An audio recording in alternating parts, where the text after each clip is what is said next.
இந்த இளைய சமுதாயத்தை எப்படி திருத்தி நேர்வழிப்படுத்துறது, அந்த வேலையை சீமான் தரவா செய்கிறார், செஞ்சுட்டு இருக்காரு. இதையே உங்களுக்கு வேர்க்குது திமுக காரனுக்கு ஒன்றுமே புரியல எனக்கு.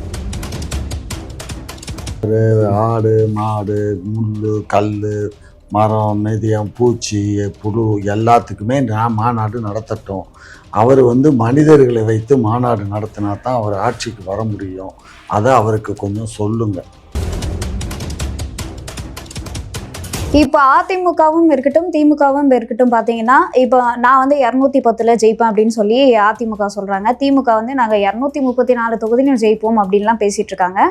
ஸோ எப்போ பார்த்தாலும் இந்த 2 கட்சிகளே அடிச்சிருக்காங்க. இப்போ நாம் தமிழர் கட்சியும் விஜய் அவர்களுடைய கட்சியும் இந்த 2 கட்சியும் பொருட்படுத்தலை அப்படின்னு எடுத்துக்கலாமா?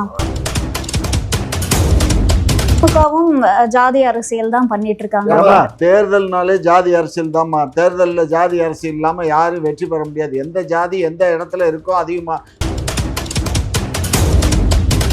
சமூக நீதியை பத்தி பேசக்கூடாது. நாங்க வெற்றி வாய்ப்பை தான் பார்ப்போம். அந்த நேரத்துல நாங்க சனாதனம் பார்த்துட்டு உட்காந்துட்டு இருந்தோம்னா நாங்க வெற்றி வாய்ப்பை அவங்க வெற்றி வாய்ப்புன்னா பிஏ கூட தின்னுவாங்க. அப்படிதானே? என்னது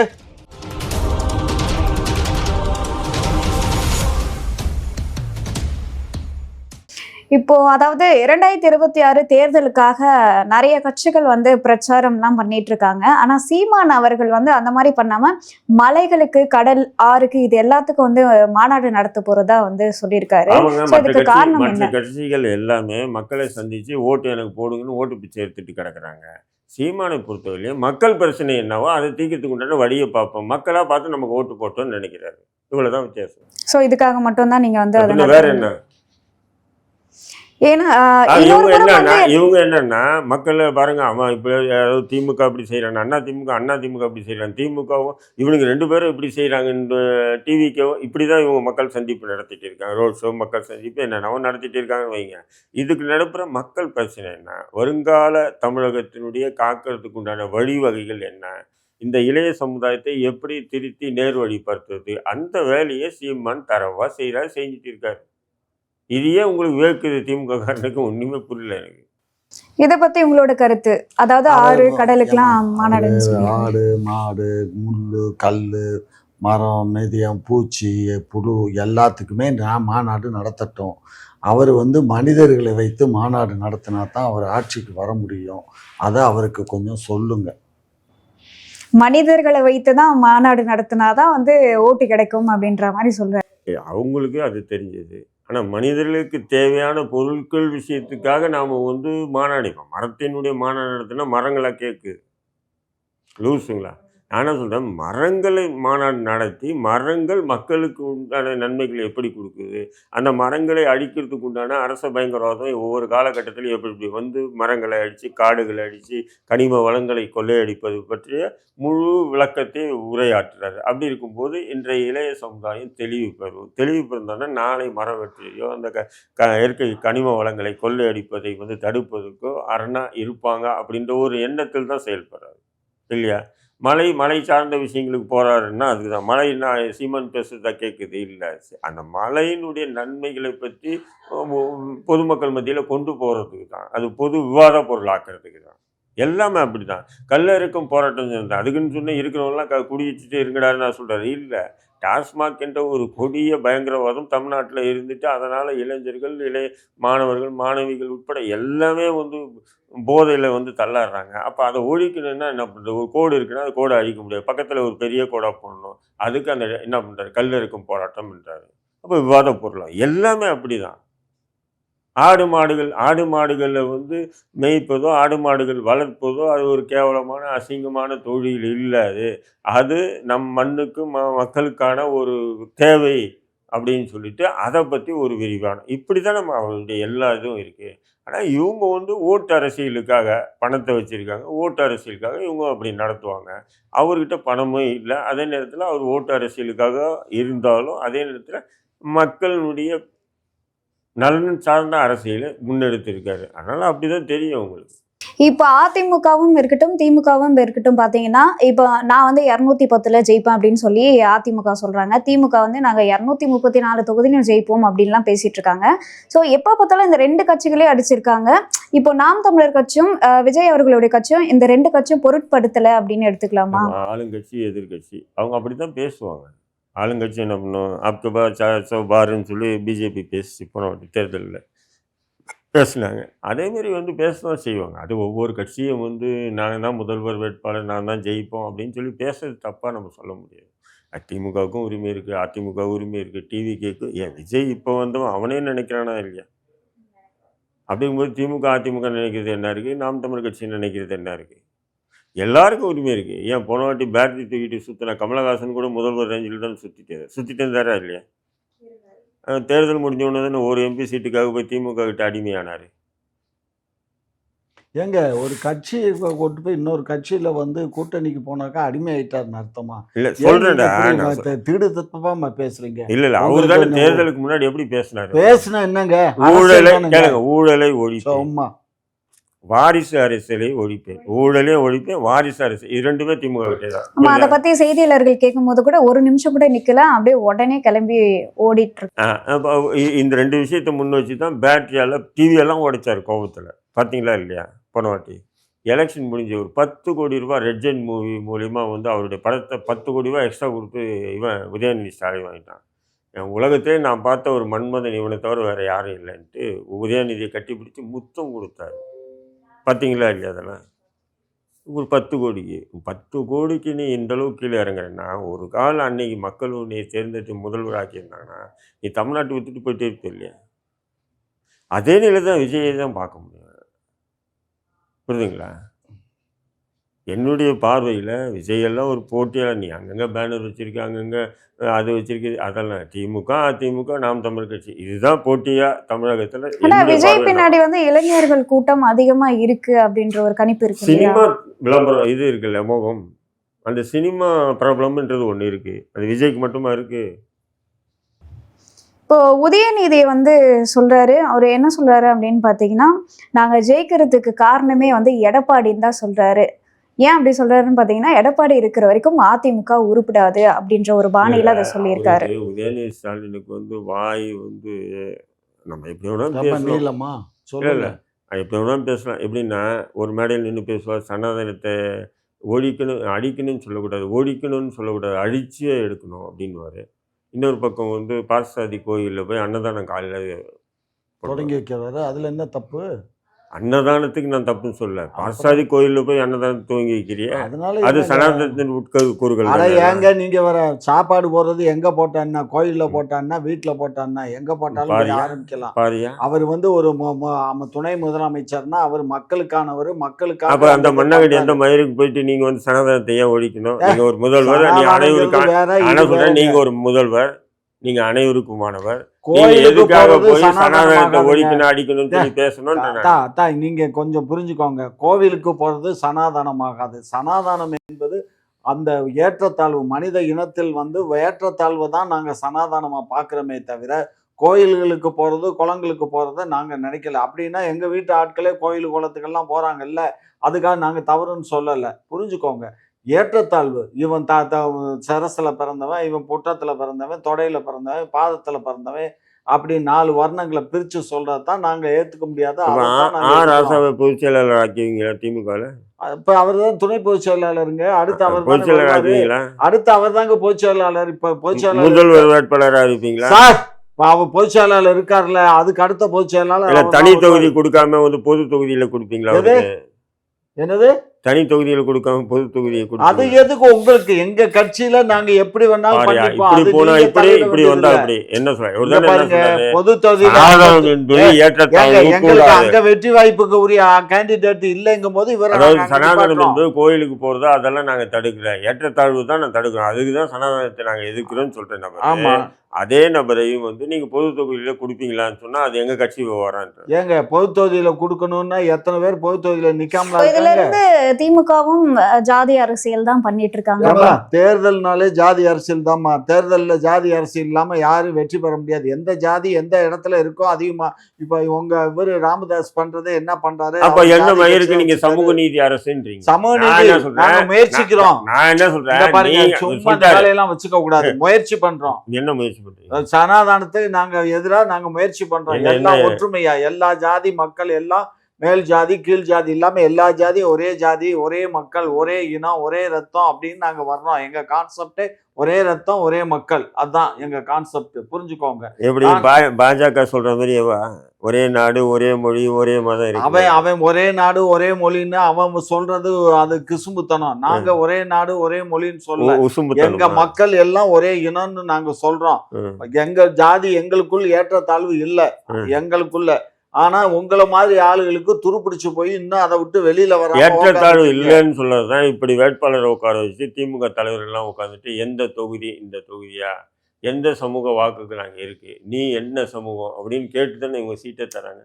எல்லா கட்சியிலும் அப்படி தாரும் ஐயா. எங்க கட்சியில மட்டும் இல்ல, இப்படி எல்லா வந்தா அப்படி கட்சியும் போறாரு, அப்படி அப்படித்தான். வந்தா இப்படி வராது பாருங்க. இங்க பாருங்க, நாங்க சமமா தேர்தல் பாக்குற ஆளுங்க எந்த மயிருக்கு உட்கார வச்சு வேட்பாளர் தேர்வுல நீ எந்த ஜாதிக்காரன் நீ கேட்க- தேர்தல் நேரத்துல நாங்க அதை கடைபிடிச்சு தாங்க ஆகணும். தேர்தல்ல நாங்க ஜெயிக்கிற வெற்றி பெறதான் சமூக பார்ப்போம். நீதியை பத்தி பேசக்கூடாது. நாங்க வெற்றி வாய்ப்பை தான் பார்ப்போம். அந்த நேரத்துல நாங்க சனாதனம் பார்த்துட்டு உட்காந்துட்டு இருந்தோம்னா நாங்க வெற்றி வாய்ப்பை அப்போ இழந்துருவோம். அவங்க வெற்றி வாய்ப்புன்னா பிஏ கூட தின்னுவாங்க. அப்படிதானே? என்னது சும்மா இந்த முட்டாள்தனமான கேள்வி எல்லாம் என்கிட்ட கேட்க நான் கூடாது. கேள்வி கேட்கல, சும்மா சொல்றேன். இப்போ கடந்த ஒரு வாரத்துல பாத்தீங்க அப்படின்னா அதிமுகவுல இருந்து செங்கோட்டையன் அவர்களை பொறுப்புல இருந்து தூக்கியிருக்காங்க. அதுக்கப்புறம் வந்து மல்லை சத்யா அவரையும் வந்து மதிமுகவுல இருந்து பொறுப்புகள்ல இருந்து தூக்கியிருக்காங்க. இப்போ அன்புமணி அவர்களையும் வந்து அடிப்படை உறுப்பினர் பதவியில கூட இல்லாம வந்து ராமதாஸ் அவரை வந்து தூக்கியிருக்காரு. இது எப்படி பாக்குறீங்க? அவருடைய ஃப்ரெண்டு 3 பேருமே ஐயாவுடைய ஃப்ரெண்டு தான். ராமதாஸ் ஐயாவும் ஃப்ரெண்டு, எடப்பாடியும் ஃப்ரெண்டு. இத மல்லை சத்யா மல்லை சத்யா அவருக்கு கொஞ்சம் அது தெரியல எனக்கு. மல்லை சத்யாவுக்கு இல்லை இல்லை, அவருக்கு நான் என்ன சொல்கிறேன், நானும் ஒரு சமூக ரீதியான அரசியல் நடத்துகிறேன். எனக்கு முதல் அரசியல் துவங்கினதே பாமகலேருந்து தான் நான் துவங்கினேன். அதனால் டாக்டர் ஐயா வந்து தான் நேசிக்கக்கூடிய நபராக நான் இன்ன வரையிலும் இருக்கேன். நான் வேறு ஒரு சமூக அரசியலை நான் செயல்படுத்தினாலும் தமிழகத்தில் எனக்கு தெரிஞ்ச ஒரு அரசியல் ரீதியான ஒரு தலைவர்னா டாக்டர் ஐயாவை தான் பார்ப்பேன். அதேமாரி மல்லை சத்யா இருந்தால் நல்ல ஒரு தோழர், நட்பு, நமக்குள்ளே பேசிக்கிறது எல்லாமே இருக்குது. அதிமுகவை பொறுத்தவரையும் எடப்பாடியை பொறுத்தவரையும் கடந்த பாராளுமன்ற தேர்தலில் முஸ்லீம் சிறைவாசி விடுதலை சம்பந்தமான விஷயங்களை அவர்கிட்ட உட்காந்து ஒரு 2 மணி நேரம் பேசணும். அதன் பிறகு அந்த கூட்டணிக்கு நாங்கள் ஆதரவு தெரிவிச்சு, அவ்வளோதான் வித்தியாசம். எப்படி தூக்கி போகிறாருன்னு சொன்னால் எல்லாமே இவங்க ஆளுங்க தான். எப்படி அப்படின்ற மாதிரி ஒரு கதை வர்றாரு. நான் என்ன சொல்கிறேன், அது அதிமுக உட்கட்சி பிரச்சனை. அது நான் என்ன சொல்கிறேன், செங்கோட்டையனோ அல்லது மற்ற யார் விலகினாலும் இப்போ அதிமுகவை பொறுத்தவரையிலும் அந்த கட்சி சின்னம் யார்கிட்ட இருக்கோ அந்த மக்கள் அவங்க கூட தான் இருப்பாங்க. புரியுதுங்களா? இப்போ வந்து டிடிவி தினகரன், ஓபிஎஸ்ஸு, சசிகலாமா இவங்க எல்லாமே வந்து துரோகம்ன்றாங்க. நான் என்ன சொல்கிறேன், துரோகமாக பார்த்தோம் சொன்னால் நீங்கள் வந்து உங்களுக்குள்ளே இருக்கிற நபரில் ஒரு நல்லவரா நேர்மையானவரா முதல்வராக ஆக்கிட்டு போகிறேன். நீங்கள் ஒரு 1000 கோடி ரூபாய் கேட்குறீங்க, 1000 கோடி ரூபாய் கேட்குறீங்க. அந்த 1000 கோடி ரூபாய் வந்து அவர் பெரட்டி எடுத்து வந்து கொடுக்குறாரு. யார்கிட்ட வாங்கி கடனோ நீங்கள் என்ன பண்ணுறீங்க, கட்சியை ஒப்படைச்சிட்டு நீங்கள் ஜெயிலுக்கு போனீங்க. சசிகலாமா போன பிறகு அவர் என்ன பண்ணுறாரு, 1000 கோடி குறைஞ்சது கொடுத்துருக்காரு, அவர் முதல்வர் ஆயிட்டாரு. அப்படிங்கும்போது அவரு பேசுறதுல 1000 கோடி என்னமோ அந்த அம்மா வாங்கி பீரோல வச்சு பூட்டின மாதிரி பேசுறாரு. 1000 கோடி அதுக்கு வாங்கினாங்க அந்த அம்மா. 1000 கோடி என்னன்னு எனக்கு தெரியாது. பணம் வாங்கினாங்கன்னா அவங்க வாங்கல, எம்எல்ஏக்களுக்கு கொடுத்தாங்க. எம்எல்ஏக்களை கொடுத்தாருக்கிட்ட. ஏன் நான் என்ன சொல்றேன், சசிகலா அம்மா கிட்ட இல்லாத பணமா நீங்க எங்க அவங்க கிட்ட வாங்கி கொடுத்தீங்க? உங்க காசு எடுத்து எம்எல்ஏ கொடுக்கணும். இல்ல எம்எல்ஏ வந்து காசு வேணும்னு சொன்னா அவனை பதவி நீக்கம் செஞ்சிருக்கணும். புரியுதா இல்லைங்களா? அப்போ அப்படி வந்து பணத்தை கொடுத்து போனோன்னா அவர் பணத்தை கொடுத்து எம்எல்ஏ நீங்கள் சொல்கிற மாதிரி எம்எல்ஏ அவர் கட்டுப்பாட்டில் வந்தால் கூட அவர் கட்சியை தன்னுடைய இறுக்கத்தில் கொண்டு வந்துட்ட பிறகு இப்போ வந்து கட்சியிலேருந்து துரோகம் பண்ணிட்டார். நீங்கள் சும்மா கொடுத்துட்டு அவரை வந்து நியமனம் பண்ணி அவருக்கு எல்லாம் பக்கபலமாக இருந்து அவர் இப்போ எதனா பண்ணனா ஒரு அதிகாரிகிட்ட பேசும்போது சொன்னார், சார் என்னதான் இருந்தாலும் எடப்பாடி பண்ணது துரோகம் தவறு இல்லையா சார்ன்றேன். சும்மா சும்மா இருங்க, எல்லாருமே இப்படி தான் சொல்கிறீங்க. உள்ளுக்குள்ளே என்ன நடந்தது? 750 கோடி அந்த ஆள் மனுஷன் வந்து யார், எடப்பாடியும் வேலுமணியும் அப்புறம் இன்னும் 2 3 பேர் சேர்ந்து அவசர அவசரமாக 750 கோடி ரூபா உடனே எடுத்து போய் கொடுத்தாங்க. இந்த பொம்பளை காசு விற்றுட்டு தானே கட்சி ஜெயிலுக்கு போச்சு, அப்படியே சொல்கிறாரு. அப்போ இன்னைக்கு வந்து அவர் வந்து அவங்க டிடிவி தினகரனோ அல்லது சசிகலாவோ வரக்கூடாது. அது சசிகலாவை விட டிடிவி தினகரனும் ஓபிஎஸோ வரக்கூடாதுன்றது தான் இருக்குது. சசிகலா மீது எடப்பாடிக்கு அந்த அளவுக்கு ஒரு இது இல்லை. இப்படி இருந்ததுன்னு சொன்னால் அந்த அம்மா இன்னொரு பொதுச் செயலாளர் தான் லெட்டர் பேட கூட போடுறாங்க. அதிமுக பொதுச் செயலாளர் அதை கூட எதிர்த்து யாருமே பேசுறதில்லை, அமைதியாக கடந்து போகிறாங்க. ஓபிஎஸும் டிடிவி தினகரனும் வேணான்றாரு, கட்சி நீக்கப்பட்டவர்கள் அப்படின்ற மாதிரி பேசுகிறாங்க. இப்போ அவங்களெல்லாம் சேர்க்கணும், அனைவரையும் சேர்க்கணும் போது அவர் ஏன் சேர்க்கப்படுறாரு? கட்சி அவருடைய கட்டுப்பாடில் வந்துச்சு. கட்சியில் சின்னமும் இருக்குது, கட்சியும் இருக்குது. இனி அது பிரிஞ்சவங்க தான். கட்சியில் பல பேர் இருக்காங்க, ஒருத்தர் விலகி போயிட்டாங்க அப்படின்னு எல்லாரும் இணைக்கணும்னா இணைச்சா தான் கட்சி வளம் வரும். இல்லையே, கடந்த பாராளுமன்ற தேர்தலில் அது ஒரு எடுத்துக்காட்டு. 1 கோடி ஓட்டு கிட்ட வாங்கிட்டாங்கல்ல, தனியாக நின்று கூட வாங்கினாங்களா இல்லையா? அப்போ அந்த அடிப்படையில் தான் எடப்பாடி என்னை பொறுத்தவரையும் இதில் பாஜக டபுள் கேம் ஆடுது. என்ன டபுள் கேம் பாஜக ஆகுதுன்னு சொன்னால், ஒரு பக்கம் வந்து செங்கோட்டையனை ஸ்க்ரூ பண்ணி, அப்போ செங்கோட்டையனே விலகிட்டாப்புல. ஏற்கனவே டிடிவி மூலிமா அந்த முக்குளத்தூர் சமூக வாக்குகள் போயிடுச்சு. ஓபிஎஸ் விலகினார், முக்குளத்தூர் வாக்கு போச்சு. சசிகலா உனக்கு எதிராக இருக்காங்க. இப்போ பாருங்கள், கொங்கு மண்டலத்தினுடைய தளபதியாக இருந்த செங்கோட்டையனே விலகிட்டார். அப்போது அதிமுக பலம் இழந்து இருக்குது. அதனால் எனக்கு 100 சீட்டு கொடு, 75 சீட்டு கொடு, இல்லைன்னா இவங்க 10க்கு மேலே கொடுக்க மாட்டாங்க. அதிமுக கூட்டணியில் ஒரு 10க்கு மேலே சீட்டு. செங்கோட்டையன் பின்னாடி வந்து பாஜக தான் இயக்கிட்டு இருக்காங்கன்னு சொல்றீங்க. என்னுடைய பார்வையில் அவங்க தான் இயக்குறாங்க. இல்லைன்னா அவங்க தானே ப்ரொமோட் பண்ணுறாங்க. தினமலர் தானே இது லைவ் ஒளிபரப்புறாங்க. அப்பா கூட்டத்தை பாரு ஆயின்றான். பாண்டே தானே அது பெரிய விவாத பொருள் ஆக்குறாப்புல. அப்போ இவங்க எல்லாம் பிஜேபியை வந்து தூண்கள், பிஜேபியை வளர்க்கக்கூடிய தூண்கள். இவங்களே இதை ப்ரொமோட் பண்ணும்போது அப்போது ஒரு பக்கம் தொட்டியில் ஆட்டிட்டு இன்னொரு பக்கம் என்ன பண்ணுறது? ஒரு பக்கம் கிள்ளியை விட்டுட்டு இன்னொரு பக்கம் தொட்டியில் ஆட்டுற கதை தான் பாஜகவுடைய நிலை இருக்குது. அது பாஜகவுக்கு உண்மையில் வந்து பார்த்திங்கன்னா கொல்லிக்கிட்ட எடுத்து முதுகு சொருகிறது சமம். ஏன் சொன்னால் அதிமுகவில் எந்த அளவுக்கு இவங்க வந்து குழப்பத்தை ஏற்படுத்துகிறாங்களோ அந்த அளவுக்கு வந்து தேர்தலில் பின்னடைவை சந்திப்பாங்க. இப்போ இன்னொரு முக்கியமான விஷயம் என்ன பார்க்கப்படுது அப்படின்னா, இப்போ சிபி ராதாகிருஷ்ணன் வந்து துணை முதல்வர் தேர்தலில் வெற்றி பெற்றிருக்காரு. துணை ஜனாதிபதி இது தேர்தலில் வந்து வெற்றி பெற்றிருக்காரு. இதுக்கு வந்து வாழ்த்து தெரிவிக்கிற விதமா செங்கோட்டையன் அவர்கள் ஒரு லெட்டர் எழுதுறாரு. அதுல முதன்மைப்படுத்தி அமித்ஷாவும் மோடி அவர்களையும் பத்தி பேசுறாரு. அதுக்கப்புறம் தான் ஜெயலலிதா, எம்ஜிஆர் பத்தி வந்து பேசியிருக்காரு. இது வந்து ஒரு சலசலப்பை ஏற்படுத்தியிருக்கு. நீங்க இதை எப்படி பாக்குறீங்க? எல்லாமே பாஜக தான் இயக்குது. நான் என்ன சொல்றேன், அமமுகன்னு கட்சி ஆரம்பிச்சு அதாவது டிடிவி தினகரன் வந்து அதிமுக எடப்பாடி முதல்வராக இருக்கும்போது ஆர்கே நகர் தொகுதியில் வந்து சுயேட்சையாக நின்றார். பாஜகவையும் பாஜகவுடைய அரச பயங்கரவாதத்தையும் பாஜகவினுடைய அடித்தொழிப்பையும் எதிர்த்து நான் களம் காண்றேன்னாரு. அந்த நேரத்தில் அவருக்கு பக்கபலமாக இருந்தது நான் தான். யார்? டிடிவி தினகரன். உண்மையிலே ஒரு சிறந்த நபர் அப்படின்னு சொல்லிட்டு அவரை ஒரு சாருன்னு கூப்பிட்டது இதில் அண்ணன் தான் கூப்பிடுவேன் நான், புரியுதுங்களா? அந்தளவுக்கு ஒரு சிறந்த நபராக இருந்தது. அதேமாரி வந்து பார்த்திங்கன்னா திமுக அதிமுக 2 கட்சிகளை விட்டு இவர் வந்து வெற்றி பெற்றார் எங்கள் ஆர்கே நகர் தொகுதியில். அதுக்கு முக்கிய மூல காரணம் இன்டெலிஜென்ஸ் சொன்ன வார்த்தை என்னென்னா, முஸ்லீம் வாக்கு முழுக்க டிடிவி தினகரனுக்கு போச்சுன்னு சொன்னாங்க, புரியுதுங்களா? முஸ்லீம் வாக்கு முழுக்க டிடிவி தினகரன் போச்சு. அமோக வெற்றி பெற்றார், சட்டமன்ற உறுப்பினர் ஆனாரா இல்லையா அவர்? அதன் பிறகு அமமுகன்னு ஆரம்பித்தார். அமமுகன்னு ஆரம்பிக்கும்போது அவருக்கு துணையாக தான் நாங்களும் இருந்தோம்.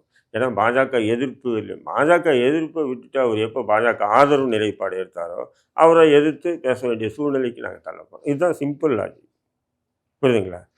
இப்போது அந்த டிடிவி தினகரன் அன்னைக்கு இருந்த டிடிவி இன்றைக்கி இல்லை. இப்போ நேற்று வரையிலையும் என்டிஏ கூட்டணியில் நாங்கள் இருக்கோம்னாரு.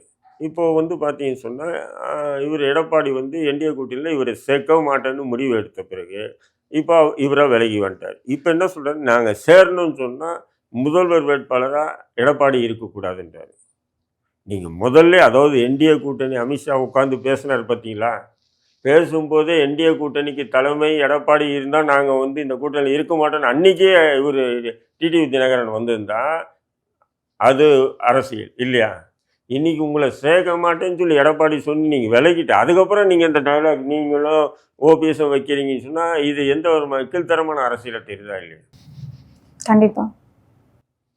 ஏமா அவங்க ஏற்கனவே என்டிஏ கூட்டணியிலிருந்து தான் அவங்க தேர்தலை எம்பி தேர்தலை சந்திக்கிறாங்க. அவங்க அந்த கூட்டணியில் கண்டினியூ பண்ணுறாங்க. அதுக்கப்புறம் இவர் தான் துண்டு போட்டு வந்து ஜாயின் பண்ணுறாரு எடப்பாடி. அப்படி இருக்கும்போது அவங்க என்ன இல்லை துண்டு போட்டு ஜாயின்ட் ஆகல. அமித்ஷா கூப்பிட்டு வச்சு உட்கார வைக்கிறாரு. அவர் சொல்றாரு என்டிஏக்கு அகில இந்தியாவில் நாங்கள் தலைமை, தமிழகத்தில் அதிமுக தான் தலைமை, எடப்பாடி தான் தலைமைன்னு சொல்றாரா? அன்னைக்கே டிடிவி தினகரன் எதிர்ப்பு தெரிவிச்சு என்டிஏக்கு தமிழகத்தில் எடப்பாடி தான் தலைமை என்றால் அவர் தான் முதல்வர் வேட்பாளரா அப்படின்னா நாங்க விலகுறோம் அதுல காரணம் புரிதா இல்லையா உங்களுக்கு? ஏன்னா அமித்ஷா இது சொன்னார் இல்லையா, என்டிஏ வந்து இந்தியாவுக்கு நாங்க தலைமை, இங்க தமிழகத்துல என்டிஏக்கு வந்து எடப்பாடி தலைமைன்னாரு. சொன்ன அடுத்த நாளே அப்போ என்டிஏக்கு எடப்பாடி தலைமைன்னு சொன்னால் முதல்வர் வேட்பாளர் அவரா, எங்களால் இது முடியாது நாங்க விலகுறோம்னு சொல்லிட்டு அன்னைக்கே விலகி இருந்தாங்கன்னா இவங்களை கை தட்டி வரவேற்கலாம். இன்னைக்கு வந்து எடப்பாடியை வந்து எவ்வளோ காம்ப்ரமைஸ் பண்ணி பார்த்தாங்க, ஆனால் அவர் ஏற்றுக்கல. 2 பேரும் வேணாம் கழட்டி விடுங்க அவங்கள அப்படின்னு சொன்னதுனால வேற வழி இல்லாமல் விலகிட்டு இப்போ வந்து எடப்பாடி முதல்வரானார்னா நாங்கள் இருக்க மாட்டோம் என்டிஏன்றதெல்லாம் நகைப்புக்குரிய ஒரு கேளிக்கையான பேச்சாவே பார்க்க தோணுது. இப்போ வந்து 2026 நடக்கிற தேர்தலே பார்த்தீங்கன்னா மறுபடியும் திமுக தான் ஆட்சிக்கு வருவாங்க. ஆனா எதிர்கட்சியா யார் வருவாங்கன்றதுக்கான ஒரு தேர்தலா தான் இது இருக்கும். ஏன்னா உட்கட்சி பூசல் அதிமுகவில் இருக்கிறதுனால கருத்து கணிப்பு நடத்துவங்க எல்லாமே இதுமாரி ஏசிஆரில் உட்காந்து தான் நடத்துறாங்க. ஒன்ஸ் அப்போ அந்த டைம் ஒரு காலம் இருந்தது. அந்த கருத்து கணிப்பெல்லாம் மக்கள்கிட்ட போய் கேட்பாங்க, என்ன நீங்கள் யாருக்கு வாக்களிக்கணும். இப்போல்லாம் கருத்து கணிப்பு பெரும்பாலும் வந்து என்ன பண்ணுறாங்கன்னா இதுமாரி ரூமில் உட்காந்துட்டு தான் பேசுகிறாங்க. இதில் என்ன பண்ணுறாங்கன்னா கடந்த தேர்தல், அதுக்கு முந்தைய தேர்தல், அதுக்கு பிந்தைய தேர்தல், அந்த கூட்டணி சேர்ந்திருந்த அந்த கூட்டணி கட்சியினுடைய பலகீனம், இந்த கூட்டணி கட்சி இப்படி வந்து இவங்க தோராயமாக வந்து ஓப்பனாக ஜோசியம் பார்க்குற மாதிரி தான் இப்போ கருத்து கணிப்புகள் எல்லாமே. ஒரு ஜோசியக்காரன் சொல்கிறான் இல்லையா, நீ ஜெயிச்சுட்டு போ, நீ தோற்றுட்டு போ அப்படின்னு ஜோசியம் சொல்லி ஒரு குழுக்கு நீங்கள் ஜெயிச்சுட்டா ஜோசியக்காரன் சொன்னால் அதனால் ஜெயிச்சேன்னு நீங்கள் நினைக்கிறீங்க. இவர் தோத்துட்டார்னா ஜோசியக்காரன் அன்றைக்கே சொன்ன தோத்துட்டா இவர் நினைக்கிறாரு. அது ஒரு விதமான எப்படி மூட பழக்கமாக நம்ம பார்க்குறோமோ ஜோசியம் பார்க்குறத, அதே மாதிரி தான் இன்றைய கருத்து கணிப்பு நம்ம ஒரு மூட பழக்கமாக தான் பார்க்கணும். ஏன்னு சொன்னால் யாரும் கருத்து கணிப்பாக வெளியிடுறதில்லை. கருத்து கணிப்பு என்பது அனலைஸ், இப்படி உட்காந்து ஒரு 50 பேர் உட்காந்துட்டு ஏசி ரூமில் அந்தந்த சூழலுக்கு ஏற்ற மாதிரி மக்களுடைய பிரச்சனைகள் அது ப்ளஸ்ஸா மைனஸான்றதை ஆய்வு பண்ணி அவங்க வெளியிடுறாங்க. அவ்வளோதான் பார்க்கணும். அதெல்லாம் வந்து இறுதி முடிவல்ல. பாராளுமன்ற தேர்தலில் எவ்வளோ ஓட்டு வாங்கினுச்சு அந்த கணக்கு பார்த்தீங்கன்னா இன்னும் சட்டமன்ற தேர்தலில் திமுக கூட்டணி அமக வெற்றி. ஆனால் பாராளுமன்ற தேர்தலுடைய பார்வை வேறு, சட்டமன்ற தேர்தலுடைய பார்வை வேறு. பாராளுமன்ற தேர்தல் வந்து மோடிக்கா ராகுல்கான்னு இருந்தது. சட்டமன்ற தேர்தல் வந்து பார்த்தீங்கன்னு சொன்னால் எடப்பாடியா இதுவான்னு தான் வரும். பார்க்குறீங்களா இல்லையா? அப்படிங்கும்போது இதுதான் நீங்கள் பார்க்கணும். அப்போ இந்த கடந்த 5 ஆண்டுகளில் திமுக பண்ண சாதனை என்ன? 1000 ரூபாய் மகளிருக்கு கொடுத்தோம். எத்தனை கோடி? 1 கோடிக்கு பேர் கொடுத்தாங்களா? 2 கோடி. அப்போ அந்த 2 கோடி பேர் ஓட்டு போட்டால் இவங்க ஜெயிச்சிடலாங்க, முதல்வர் ஆகிடலாம். 2 கோடி பேர் ஓட்டு போட்ட 2 கோடி பேருன்றார் பாருங்க. இப்படி வரல, இப்படி நீட்டி சொல்கிறாரு. மொத்தமே 1 கோடி 17 15 10 லட்சம் பேருக்கு தான் கொடுத்துருக்காங்க. ஆனால் அதுதான் எப்படி கேட்டேன், எத்தனை பேருக்குன்னு எனக்கு தெரிஞ்சு தான் கேட்டேன் அப்படின்றார் பாருங்க. வரல, பொறுத்து இருந்து பாருங்க சார். அப்போ நீங்கள் எதுக்கு சார் அரசியல் பிரச்சாரம் பண்ணுறீங்க? அந்த 2 கோடி உங்களுடைய நான் ஸ்டாலின் எதுக்குன்னு சொல்லி போறீங்க? அந்த 2 கோடி பேர் ஓட்டு போட்டால் போதும் இல்லையா? 2 கோடி ஓட்டு வாங்கினா முதல்வர். இப்போ இன்னொரு விஷயம் என்ன அப்படின்னா, தமிழிசை சவுந்தரராஜன் வந்து ஒரு விஷயம் சொல்லியிருக்காங்க. இப்போ பிரதமர் மோடி அவர்கள் வந்து வெளிநாடுகள்ல நம்ம இந்தியாவோட ஸ்ட்ரென்த் என்னன்னு நிரூபிச்சதுனால தான் மு.க. ஸ்டாலின் அவர்களால முதலீடு ஈர்க்க முடிஞ்சதுன்னு சொல்லியிருக்காங்க. அது ஒன்றும் தப்பு இல்லையா? ஒரு பிரதமருடைய வேலை அதுதானே. பிரதமருடைய வேலை என்ன? ஊர் சுற்றுறது தானே வேலை. அவர் ஊர் சுற்றுறாரு. இந்தியாவுடைய நிலைப்பாட்டை அங்க நிரூபிச்சதுனாலதான் வந்து அது மூலியமா தான் உங்களுக்கு முதலீடு கொடுத்திருக்காங்க.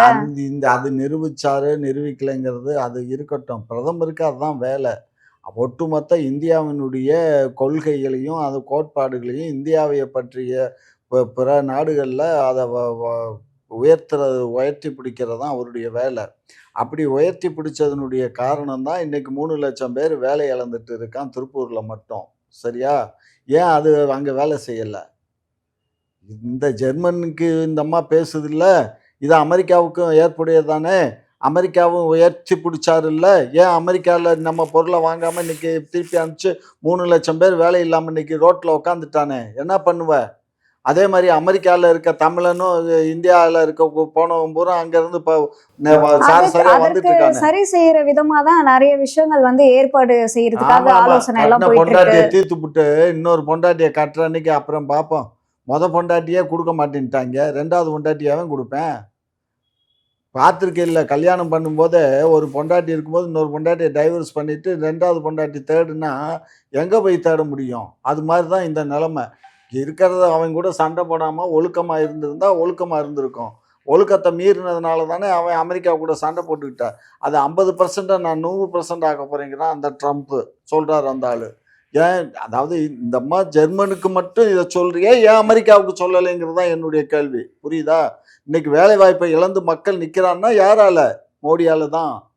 அவர் அதை பிரதமர் நம்மளுடைய மாண்புமிகு முதலமைச்சர் சொல்லிட்டாரு, இந்த மாதிரி குஜராத்தில் இருக்கக்கூடிய 10 பேருக்கோசரம் இங்கே 3,00,000 பேரை வேலை இழக்க வச்சுட்டாருன்னு சொன்னது மாத்திரம் இடிக்குதுன்னு எல்லா பத்திரிகையாளரும் எல்லாரும் பேசுனீங்களே. இன்னைக்கு உண்மை அதானே? உண்மை தானே? யார் சொல்ல முடியல. 45 ரூபா 50 ரூபா விற்கும், 120 ரூபா டாலர் ஒரு பேரல் கச்சா எண்ணெய் விற்கும் போது 45 ரூபா 48 ரூபாய்க்கு பெட்ரோல் கிடைச்சது மன்மோகன் சிங் ஆட்சியில். இன்னைக்கு வெறும் 20 ரூபா 25 ரூபாய்க்கு தான் விற்கிது ஒரு பேரல் டாலர். $28 இன்னைக்கு ஒரு பேரல் கச்சா எண்ணெய் கிடைக்குது. ஆனால் இன்னைக்கு 108 ரூபாய்க்கு நம்ம பெட்ரோல் வாங்கிட்டு இருக்கோம். இது பைத்தியக்காரத்தனம் இல்லையா? அப்போ இது யாருக்கு போகுது இந்த இடை காசு எல்லாம்? அரசாங்கத்துக்கு வருது இல்லையே. அவருடைய அதானிக்கும் ரிலையன்ஸு தானே போகுது. அவங்க தானே இங்கே பியூரிஃபை பண்ணி எல்லாம் வெளிநாட்டுக்கு, அவங்க எல்லாமே ஐரோப்பா ஆசியா கண்டங்களுக்கு தான் சேல் பண்ணுறாங்க. ஏமா இங்கே பாருமா, நம்ம நாட்டில் கச்சா எண்ணெய் வாங்கி குறைவான விலைக்கு வாங்கி பியூரிஃபை பண்ணி இவங்க வெளிநாட்டுக்கு விற்கிறாங்க. ஆனால் நம்ம நாட்டில் நம்ம 102 108 நம்ம இங்கே பெட்ரோல் போடுறோம். வெளிநாட்டில் 25 ரூபா 35 ரூபாய்க்கு கொடுக்குறான். இதே உங்கள்கிட்ட வாங்கினவே 35 ரூபா 40 ரூபாய்க்கு கொடுக்குறான்னா எப்படி கொடுக்குறான்? இதை யாராவது திங்க் பண்ணி பார்த்துருக்கீங்களா? மக்களுக்கு இது புரியவே புரியாதுமா. மக்களை மடையராக்கிறது இவங்க சாமி பூதன்னு கொண்டு வருவாங்க. அந்த சாமி பூதத்தை வச்சு ஓட்டை வாங்கி ஜெயிச்சுட்டு போயிடுவாங்க. மிஞ்சி போனாக்க இருக்கவனை செத்து போயிட்டாம்பா, செத்தவனை இருக்கிறான்னு ஓட்டை போட்டு காலி பண்ணிட்டு போயிடுவாங்க. இதுதான் ஆண்டாண்டு காலமாக நடக்குது. ஆகையினால இது நாசமாக போயிடும். இந்த பாரதிய ஜனதா கட்சி நாசமாக போனால் தான் நாடு உருப்படும், நாட்டு மக்கள் நலம் பெறுவாங்க. உங்களோட நேரத்தை ஒதுக்கி பல்வேறு கேள்விக்கு விளக்கம் அளிச்சிருக்கீங்க, அதற்கு நன்றி.